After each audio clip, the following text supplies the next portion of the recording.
سورہ توبہ کی آیت نمبر 122 ہے۔ اعوذ باللہ من الشیطان الرجیم، بسم اللہ الرحمن الرحیم۔ وما كان المؤمنون لينفروا كافة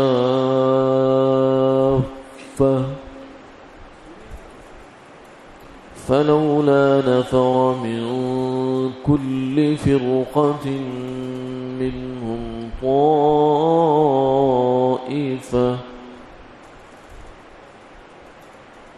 طائفة ليتفقهوا في الدين ولينذروا قومهم إذا رجعوا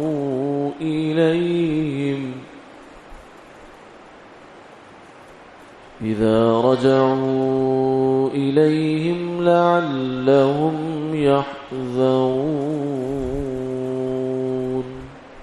صدق اللہ العظیم۔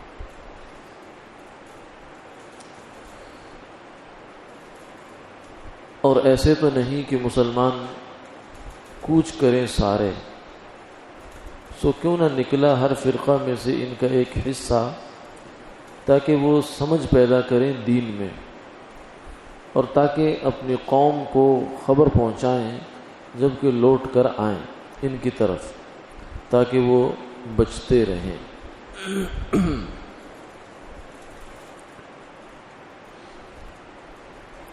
یہ آیت مبارکہ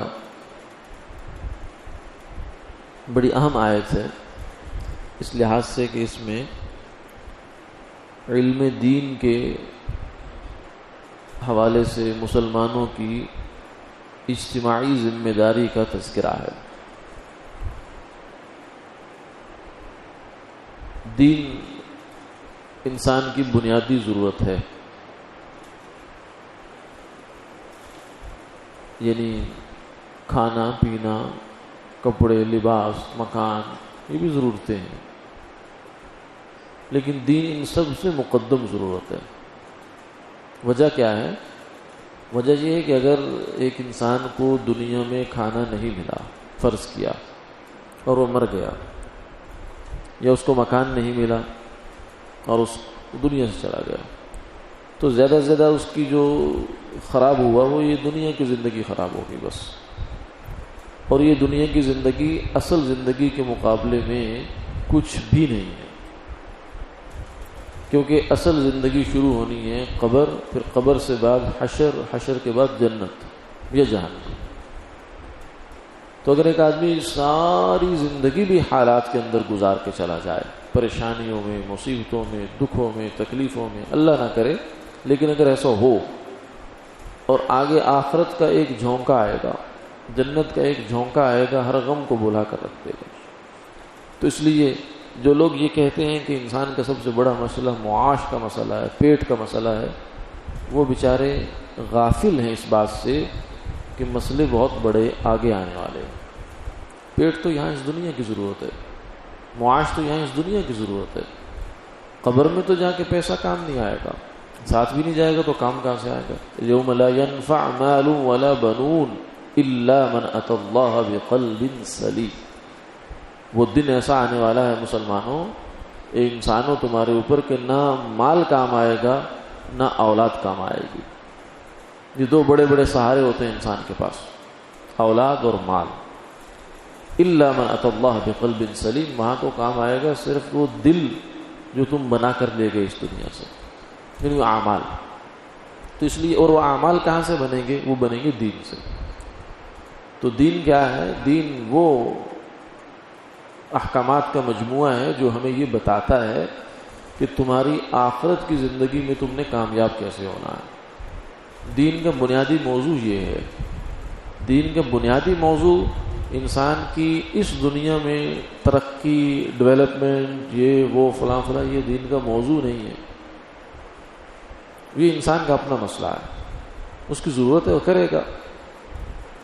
یعنی دین اس لیے نہیں آیا کہ آپ کو بتایا کہ آپ کو کھانا کھانا چاہیے، وہ تو کھائیں گے، یا آپ کو کمائی کرنی چاہیے، ترغیب دینے کے لیے آیا ہو، قرآن میں کہیں ترغیب ہو کہ کمائی کیا کرو، بہت اچھا آدمی ہوتا ہے جو کماتا ہے، جو نہیں کماتا وہ بہت برا آدمی ہوتا ہے، اس طرح کی کہیں ترغیب نہیں ہے۔ ہاں یہ بتایا کہ جو تم ترغیب کیوں نہیں ہے، اس لیے کہ قرآن میں یا حدیث میں ان چیزوں کو اللہ نے ٹارگٹ کیا ہے کہ جن کے بارے میں اندیشہ تھا کہ انسان اس کو چھوڑ دے گا یا کوتاہی کرے گا یا جیسے کرنی چاہیے ویسے نہیں کرے گا، ان حقوق پر قرآن نے بہت زور دیا، لیکن اس چیز میں کہیں نہیں ہے۔ اس کی وجہ یہ ہے کہ یہ تو ہر انسان کے ساتھ پیٹ لگا ہوا ہے، اس کے ساتھ جسم ہے، لباس، گرمی، سردی، یہ سب اس سے کرنا ہے۔ ہاں اس کے بارے میں قرآن نے، حدیث نے، دین نے ہمیں ہدایات دے دی کہ کھانے میں یہ کھاؤ، یہ نہیں کھاؤ، یہ چھوڑ دو، یہ لے لو، پہننے میں یہ پہننا، یہ نہیں پہننا، اس طریقے سے پہننا ہے، اس طریقے سے کھانا ہے، اس طریقے سے رہن سہن ہونا چاہیے، وہ طریقہ بتا دیا۔ تو دین بنیادی طور سے ہمیں آخرت میں کامیاب کروانے کے لیے ہے، اور لیکن جب انسان دین پہ چلتا ہے تو اللہ تعالیٰ اس کی دنیا کی زندگی بھی پر امن، پر سکون اور پر اطمینان بنا دیتے ہیں۔ من عمل صالحا من ذکر او انثى وهو مؤمن فلنحيينه حیاتا طیبہ۔ تو دین بنیادی ضرورت ہے ہماری۔ اب دین جو ہے وہ پیغمبر کی ذات اس کا بنیادی سورس ہوتی ہے، نبی، ان کے اوپر اللہ تعالیٰ اپنا احکامات دیتے ہیں اور وہ پھر آگے انسانوں کو بتاتے ہیں کہ یہ اللہ تم سے چاہ رہے ہیں، یہ چاہ رہے ہیں، یہ چاہ رہے ہیں۔ اب پیغمبر تو ظاہر ہے کہ ساری جو آگے تاریخ کا حصہ ہے اور آگے جتنا بھی معاشرے، انسانی معاشرے چلنا ہے، پیغمبر تو ساتھ نہیں چل سکتے، پیغمبر نے دنیا سے جانا ہے۔ پھر خاص طور سے امام الانبیاء صلی اللہ علیہ وسلم، آپ کی جو 23 سالہ دور نبوت، 40 سالہ نبوت سے پہلے کی زندگی، 63 سال کل زندگی، اور اسی 23 سال کے اندر آپ صلی اللہ علیہ وسلم نے دین جو ہے سکھایا ہے۔ تو اسی لیے حضور فرمایا کرتے تھے کہ خذوا عنی خذوا عنی، یعنی دین کا علم مجھ سے لے لو لے لو لے لو، فإنی امرؤ مقبوض، کیونکہ دیکھو میں نے ایک دن دنیا سے چلے جانا ہے، اللہ کا ایک نظام ہے، طے شدہ ہے، وہ یہاں تو نہیں رہوں گا میں، اس لیے دین لے لو تاکہ یہ دین آگے چلے، پھر اگلی نسلوں کو سکھا دو، پھر اگلی نسلوں کو سکھا دو، پھر اگلی نسلوں کو سکھا دو۔ حضور نے صحابہ کو وصیت کی اور فرمایا کہ دیکھو تم لوگوں نے مجھ سے دین سیکھا، علم سیکھا دین کا، تو تمہارے پاس لوگ پھر دور دراز علاقوں سے چل کر آئیں گے، ان کو مرحبا کہنا، خوش آمدید، بہت اچھا، ان کی حوصلہ افزائی کرنا۔ اسی لیے ایک صحابی جو تھے، وہ ان کا معمول یہ تھا کہ جب ان کے پاس کوئی طالب علم آتا تھا علم حاصل کرنے کے لیے تو کہتے تھے مرحبا بوصیت رسول اللہ، تمہیں میں خوش آمدید کہتا ہوں حضور کی اس وصیت کی وجہ سے جو حضور نے ہمیں فرمائی تھی۔ یعنی قیامت تک آنے والے ہر طالب علم کو، اسی لیے آپ نے سنا ہوگا ایک جملہ کہ طالب علم جو ہوتے ہیں اللہ اللہ کے رسول کے مہمان ہوتے ہیں۔ اس کا مطلب کیا ہے؟ مطلب یہ ہے کہ اگر حضور صلی اللہ علیہ وسلم آج بھی اس دنیا میں، اس روئے زمین پر تشریف فرما ہوتے تو ہر طالب علم آپ کے پاس جاتا۔ دین سیکھنے کے لیے کہاں جانا ہے؟ اس نے نبی کے پاس جانا ہے۔ نبی جب موجود ہو تو پھر اس کو ان کو چھوڑ کر تو دوسرے کے پاس نہیں جا سکتا۔ تو چونکہ اللہ کے پیغمبر تو نہیں رہیں گے دنیا میں، تو وہ پھر اپنی یہ جو میزبانی کی ذمہ داری ہے یہ آگے ڈال گئے۔ تو آنے والے تو مہمان ہی ہیں، قیامت تک آنے والا آخری طالب علم جو دین کا ہے وہ بھی اللہ حضور کا مہمان ہے، اور اس کو جو میزبانی کر رہا ہے اس کی، وہ اس کا حضور کی نیابت کر رہا ہے۔ کیونکہ اگر آپ تشریف فرما ہوتے تو آپ یہ کام کرتے، جسے اصحاب صفہ کا اور سب کا آپ صلی اللہ علیہ وسلم کیا کرتے تھے۔ اسی لیے جو ہے امت جو ہے آج بھی اس ذمہ داری سے بالکل پوری طرح اس سے آگاہ ہے اور اس پر عمل درآمد کرتی ہے، خاص طور سے یہ جو ہمارا بر صغیر کا علاقہ ہے یہ، کیونکہ 1857 سے پہلے جب ہماری حکومت تھی ہندوستان میں، ادھر خلافت تھی، تو یہ جو دین سیکھنے کے جو ادارے تھے، مراکز، مدارس، ان کا نظم حکومت کیا کرتی تھی، کیونکہ حکومت اسلام کو زندہ کرنے سے، باقی رکھنے سے دلچسپی رکھتی تھی واقعتاً۔ اب اس کے بعد جو حالات بدلے دنیا کے تو بہت کچھ بدل گیا. اب جو اسلامی حکومتیں ہیں بھی تو ان کو اسلام خاص قسم کا چاہیے ہوتا ہے، اصل اسلام نہیں چاہیے ہوتا. وہ پھر اس حساب سے چلتے ہیں. خیر نتیجہ یہ ہے کہ اب وہ صورتحال بدل گئی. اب دینی تعلیم کا نظم جو ہے نا وہ پرائیویٹ ہو گیا. اب حکومتی سرپرستی نہیں ہے. حکومت کا بجٹ جو ہے وہ انجینئرنگ کی تعلیم پر، میڈیکل کی تعلیم پر اور 10 طرح کی جو تعلیمیں ہو رہی ہیں اس پر تو لگ رہا ہے، لیکن خالص قرآن و سنت کی تعلیم کی مد میں حکومت بجٹ مختص کرنے کے لیے بھی تیار نہیں ہے، اور اگر کرے گی بھی تو اس کو پھر اپنے مقاصد میں استعمال کرے گی. تو اس لیے علماء نے اس چیز کو فکر کی کہ اب دین کی حفاظت کا دین کی حفاظت علم دین کے ساتھ. تو علم دین کی حفاظت کا واحد ذریعہ یہی ہے کہ اس کو اپنے طور پر بس جیسے ہو سکے کچھ ادارے بنا کر، کچھ ترتیبیں بنا کر اس کو چلایا جائے. الحمدللہ ظاہر ہے کہ علماء بیچارے تو خود اپنے آپ میں ان کے پاس کوئی معاشی وسائل نہیں ہوتے. تو ہماری بر صغیر کی ہند و پاک، بنگلہ دیش، ہندوستان، پاکستان، اس کی عوام جو ہے اس معاملے میں بہت فراخ دل واقع ہوئی کہ اللہ تعالیٰ نے ان کے مال کو قبول کیا ہے اس خدمت کے لیے.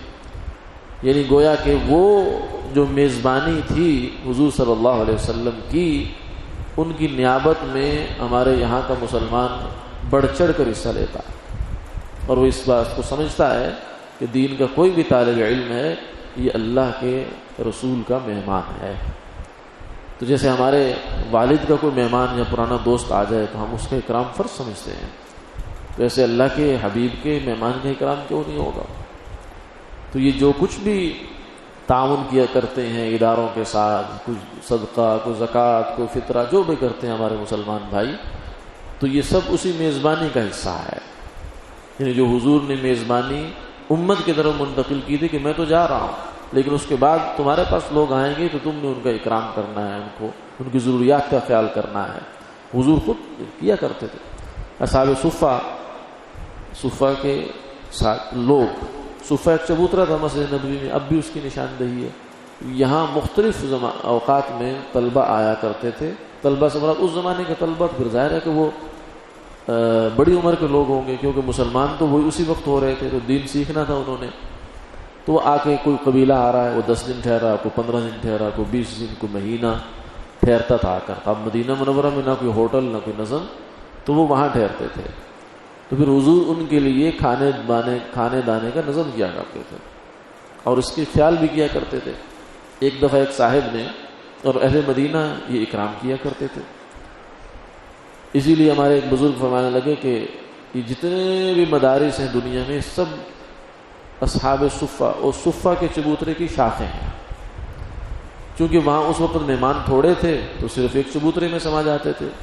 اب مہمان بڑھتے چلے گئے تو اللہ نے مہمان خانے بڑھا دیے اور ان کے لیے پھر میزبان بھی اللہ نے بڑھا دیے. تو ایک دفعہ ایسا ہوا، اہل مدینہ خدمت کرتے تھے طلبہ کی. کسی وقت حضرت ابو بکر فرمایا 4 طالب علم میرے ساتھ آ جاؤ. حضرت عمر 5 کو لے گئے اور فلاں اتنے لے گئے، تو سب طلبہ کا کھانا جو ہے اس طریقے سے پورا ہو جاتا تھا. ابھی بھی قریب میں کچھ علاقوں میں شاید اب بھی ہے، ورنہ ہمارے ان علاقوں میں یہ رواج رہا کہ طلبہ کا کھانا لوگوں نے گھروں سے اپنی ذمہ داری لے رکھی ہوتی تھی کہ گھر سے جب 5-6 لوگوں کا کھانا بننا ہے تو اس میں ایک طالب علم کا درویش کا بن جائے گا. تو ایک تو یہ مستقل طور سے آفات، بلیات اور ان چیزوں سے بچنے کا ذریعہ ہوتا ہے. کیونکہ جب انسان کسی ایسے آدمی کو کھانا کھلا دے جو جس کا خرچہ اس کے ذمے نہیں ہے، نہ شرعاً نہ عرفاً نہ اخلاقاً، تو یہ اللہ کو بہت پسندیدہ عمل ہے اللہ کے یہاں. وَيُطْعِمُونَ الطَّعَامَ عَلَىٰ حُبِّهِ مِسْكِينًا وَيَتِيمًا وَأَسِيرًا إِنَّمَا نُطْعِمُكُمْ لِوَجْهِ اللَّهِ لَا نُرِيدُ مِنكُمْ جَزَاءً وَلَا شُكُورًا. اللہ نے اس کی تعریف قرآن پاک میں کی ہے کہ جو لوگ اللہ کی رضا کے لیے کسی کو کھانا کھلاتے ہیں یہ بہت بڑا عمل ہے. اور بعض اہل نظر نے کہا کہ اس کی وجہ سے انسان سے بہت سی آفات، بلیات ٹل جاتی ہیں جن کا اور کوئی حل ہی نہیں ہوتا. ویسے آدمی ان کو حل نہیں کر سکتا، لیکن یہ ایک پرانا ہمارا طرز تھا کہ ہر گھر سے ایک طالب علم کا کھانا ہو جاتا. تو ایسے ہی مدینہ منورہ میں یہ ترتیب تھی. تو اہل مدینہ جو بھی چیز ہوتی تھی پھر ان کی خدمت میں کرتے تھے. تو ایک دفعہ ایک صاحب نے کھجور کا ایک خوشہ لا کر لٹکا دیا اور اس میں کھجوریں ملی جلی تھی، کچھ اچھی بھی تھی کچھ نرم بھی تھی. آپ صلی اللہ علیہ وسلم تشریف لائے تو آپ نے جب آ کر اس کو دیکھا تو آپ تو کو ناگوار ہوا یہ بات کہ اللہ کے راستے میں اللہ کے مہمانوں کے لیے ایک ایسی چیز رکھ دی ہے کسی نے. آپ نے پھر اس کے اوپر تنبیہ کی کہ اگر چیز دینی ہو تو ٹھیک دیا کرو، یہ نہیں ہے کہ ایسی ویسی چیز جو ہے وہ بچ گئی تو بس اس کو اٹھا کر دے دیا. تو حضور اس کی خیال رکھا کرتے. تو الحمدللہ اللہ نے ہمارے اس خطے کے جو مسلمان ہیں ان کو اس کے لیے قبول کیا. یعنی اب اس وقت دنیا بھر میں ادارے تو بہت سارے تھے، ازہر ہے، مدینہ یونیورسٹی ہے، اور فلاں ہے اور فلاں ہے، بہت کچھ آتا ہے. لیکن دنیا میں اس وقت جہاں بھی دین کی صحیح علم موجود ہے، صحیح مزاج موجود ہے اور دین کے صحیح خالص جو صورت موجود ہے، اس کے پیچھے دینی مدارس کے پڑے ہوئے علماء اور فضلاء ہیں پوری دنیا میں. ہمیں نہیں اندازہ کہ ہم یہاں جو محنتیں کر کے تھوڑا بہت کر رہے ہیں اس کا فیض کہاں کہاں جا رہا ہے. یعنی وہ امریکہ کے دور دراز کے علاقے اور پھر ریاستیں، افریقہ کی ریاستیں، وہاں جا کر بتایا ہمارے جو بزرگ حضرات یا جو ہمارے ساتھی جاتے ہیں ادھر، وہ کہتے ہیں کہ وہاں ہم پہنچے بہت دور دراز علاقے میں، وہاں دیکھا جا کر یہ مسجد ہے، اس میں نظم ہے، تعلیم اور سب کچھ ہو رہا ہے. پوچھا کہاں سے؟ فرمایا میں پاکستان سے پڑھ کے آیا ہوں. یعنی کہاں کہاں اللہ تعالیٰ ان اداروں کا اور ان چیزوں کا فیض پہنچا رہے ہیں. تو اس کے پیچھے اللہ نے سبب اور ذریعے کے طور پر ہمارے مسلمان بھائیوں کو قبول کیا ہے. اس لیے فرمایا کہ مدرسے کے تو ہم سب طالب علم ہیں. یعنی جس کے پاس قرآن پاک کا ایک حرف جس کے سینے میں ہے، قل واللہ تو تقریباً ہر مسلمان کو آتی ہے، سورہ فاتحہ، تو اس کے سینے میں یوں سمجھے کہ اصحاب صفہ کے چبوترے کا فیض موجود ہے، کیونکہ یہ وہیں کا فیض ہے. اور فرمایا کہ ہر مسلمان تو ظاہر ہے کہ آدمی تو نہیں پڑھ سکتا نا. اس میں آئے گی یہ بات کہ تعلیم کے علم میں دو درجے ہوتے ہیں، ایک فرض کفایہ ہے اور ایک فرض عین ہے. فرض عین تو وہ درجہ ہے کہ جو ہر مسلمان کے ذمے ہے. نماز پڑھنی اس کے مسائل سیکھے، زکوٰۃ دینی اس کے مسائل سیکھے، بازار میں تجارت کرنی اس کے مسائل سیکھے، ملازمت کرنی ہے مسائل سیکھے، شادی کرنی ہے اس کے مسائل سیکھے. یعنی جو بھی کام اس نے زندگی کا کرنا ہے، کیونکہ اسلام مکمل ضابطہ حیات ہے. یعنی ہر شعبے میں آپ کو رہنمائی دیتا ہے. تو جس کا جو شعبہ ہے اس میں اندر وہ اپنے مسائل سیکھے. یہ فرض عین درجہ ہے. اور ایک فرض کفایہ کا درجہ ہے. فرض کفایہ کا درجہ جو ہے وہ یہ ہے کہ جیسے قرآن پاک حفظ کرنا. اب ہر مسلمان حافظ ہو یہ ممکن بھی نہیں ہے اور آسان بھی نہیں ہے. اس لیے ایسی تعداد ہونی چاہیے حفاظ کی امت میں جو قرآن پاک کے حافظ ہوا کرے. پھر ہر مسلمان جو ہے وہ عالم دین بن جائے، باقاعدہ درس نظامی 8 سال کا کرے، پھر مفتی کا کورس کرے 2 سال 2.5 3 سال کا، تو یہ ممکن نہیں ہے. تو اس لیے ہر آدمی کا طالب علم بننا یہ ممکن نہیں ہے ظاہری اعتبار سے، لیکن اجر کے اندر شریک ہو جانا، درجے کے اندر شریک ہو جانا یہ ممکن ہے، بالکل آسان ہے. اس لیے کہ اگر فرمایا کہ کن عالما او متعلما او محبا، حضور نے فرمایا کہ یا تو دین کے عالم بن جاؤ یا دین کے طالب علم بن جاؤ، او محبا یا ان کے ساتھ محبت کرنے والے بن جاؤ. تو یہ جو محبت کی نگاہ ہے کسی طالب علم کو دیکھ کر، کسی عالم کو دیکھ کر، جو محبت کی نگاہ انسان سے اٹھتی ہے، دل میں محبت کا جذبہ ہوتا ہے اور انسان اس کو دیکھتا ہے، تو یہ جو محبت کی نگاہ ہے یہ بڑی چیز ہے. فرمایا المرء مع من احب، کہ قیامت والے دن آدمی کا حشر اس کے ساتھ ہوگا جس کے ساتھ اس کو محبت ہوگی. تو اس لیے جتنا ثواب پڑھنے والے طالب علموں کو مل رہا ہے، قرآن پڑھنے والے، حدیث پڑھنے والے، فقہ پڑھنے والے، مسائل پڑھنے والے، اور جتنا ثواب ان کو پڑھانے والے اساتذہ کو مل رہا ہے، اتنا ہی ثواب ان کی ایک لقمے کی خدمت کرنے والے مسلمان کو بھی مل رہا ہے. بلکہ ان کی طرف محبت کی نگاہ سے دیکھنے والے کو بھی اللہ ثواب میں شریک کر دیتے ہیں. کیونکہ ظاہر ہے کہ جیسے پڑھنے کے لیے وقت نہیں نکال پاتے، وسائل اسی طریقے سے مادی طور سے انسان نہیں کچھ تعاون کر پاتا، لیکن محبت کی نگاہ تو ڈال سکتا، دعا تو کر سکتا ہے کہ یا اللہ یہ جو آپ کے لوگ ہیں، آپ کے پسندیدہ لوگ ہیں، اتنے پسندیدہ کہ حضور نے فرمایا کہ طالب علم جو ہے جب چلتا ہے علم دین حاصل کرنے کے لیے تو فرشتے اس کے پاؤں کے نیچے پر بچھاتے ہیں، اور مخلوق اس کے لیے دعائیں مانگنے میں مشغول ہو جاتی ہے۔ مخلوق سے مراد بھی بتا دیا، فرمایا کہ چرند پرند، درندے، حیوانات، جنگلوں کے، پہاڑوں کے، حتیٰ کہ حتی الحیتان فی الماء، سمندر کے اندر رہنے والی مچھلیاں جن کے ساتھ کوئی بظاہر قریب کا کوئی واسطہ نہیں ہے، طالب علم ایک گھر سے نکلا علم دین حاصل کرنے کے لیے، فرشتے اس کے نیچے پر بچھا رہے ہیں، اور سمندر کی گہرائی میں مچھلی اور جتنی اللہ کی مخلوق ہے، مچھلی تو ایک عنوان ہے، اس کے اندر کتنی مخلوق ہے سمندر میں، سب مخلوق اس طالب علم کے لیے دعا میں لگ جاتی ہے۔ یعنی یہ اتنے عظیم لوگ ہیں، اتنا عظیم اللہ تعالیٰ نے ان کو مقام بخشا ہے، تو ان کی طرف محبت کی نگاہ کرنا ایک چھوٹی بات نہیں ہے، یہ کوئی مبالغہ نہیں ہے کہ محبت کرنے سے بھی انسان اجر میں شریک ہو جائے گا، نہیں، بلکہ اصل بات یہ ہے کہ انسان اس محبت کی برکت سے اس فہرست میں اس کا نام آ جائے گا جو یہ فہرست ہے، فرشتوں کی فہرست اور مخلوقات کی وہ فہرست کہ جو طالب علم کے لیے دعائے خیر کر رہی ہے۔ تو یہ اللہ کا انعام ہے، احسان ہے، الحمدللہ ہمارے اس خطے پر، اللہ اس کو قائم و دائم رکھے۔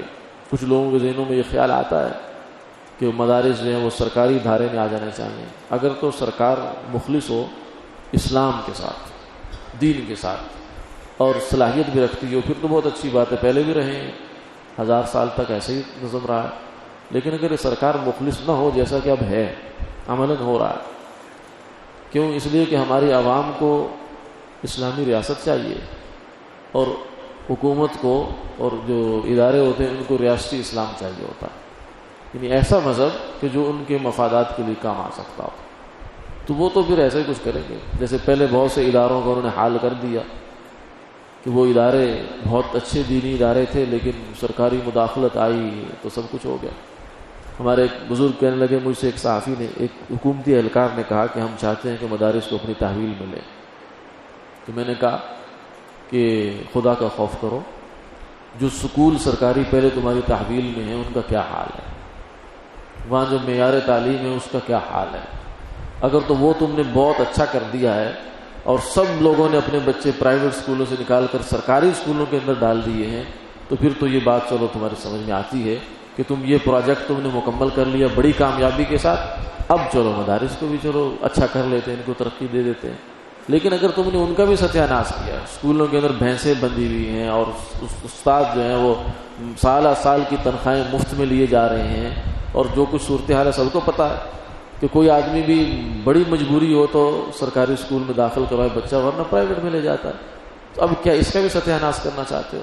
جو اللہ نے ایک اتنی بڑی نعمت ہمیں دے رکھی ہے کہ پوری دنیا سے آج اگر یہ سرکاری اعتبار سے اگر پابندیاں ہٹ جائیں تو ہر دنیا کے ہر ملک سے طالب علم پاکستان میں آنے کے لیے تیار ہے، لیکن یہ تو خیر اللہ تعالیٰ ان کو ہدایت دے، حفاظت فرمائے، تو اللہ تعالیٰ ان مدارس کی، مراکز کی، مساجد، خانقاہ جی بھی دین کے جتنے بھی شعبے ہیں اللہ ان کی حفاظت فرمائے، اور ان کے ساتھ جو بھی مسلمان جس درجے میں بھی وابستہ ہیں الحمدللہ، اور بہت جذباتی وابستگی ہے ہمارے یہاں کے لوگوں کی، اللہ اس کو قبول فرمائے، آمین آمین یا رب العالمین۔